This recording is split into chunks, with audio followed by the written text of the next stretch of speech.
then added a little admiringly, More capable.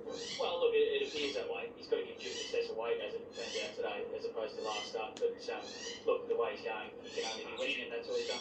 Love to see you, mate. Good luck and go Luke. Thank you.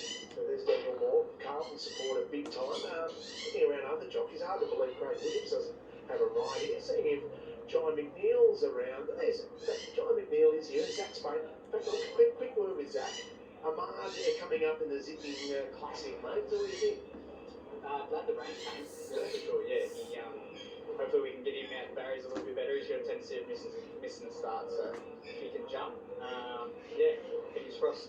Seeing you so shy, this is beautiful. No, put a camera in front of me, just run to show them. Without hard to believe, I've seen him certainly operate differently. Let's go over to Melbourne Cup winning jockey and John McNeil. And mate, you're on a Hobart Cup winner. I thought it was fantastic to hear the power of the military mission. What do you think today? Yeah, looking forward to the opportunity with Gary and Adrian. So I've been on him a little bit in his work, so hoping for a full performance. Yeah, that Melbourne Cup run was solid, but I reckon this is more the grade.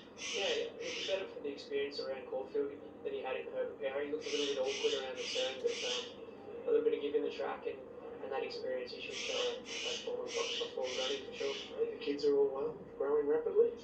Yeah, growing fast. The young one still doesn't require dad much at the moment, so my life's pretty easy, but they're going really well, Richard. Mate, I love you, Jess and the family. Good luck. Thank you, cheers. So there are just a couple of the key jockeys leading into the Zipping Classic. Not far away. No, it isn't far away. We're looking forward to that. We're also looking forward to the Festival Stakes at Rose Hill. Of course, Ellsberg, he won in 2021, and he was able to springboard himself into some revival.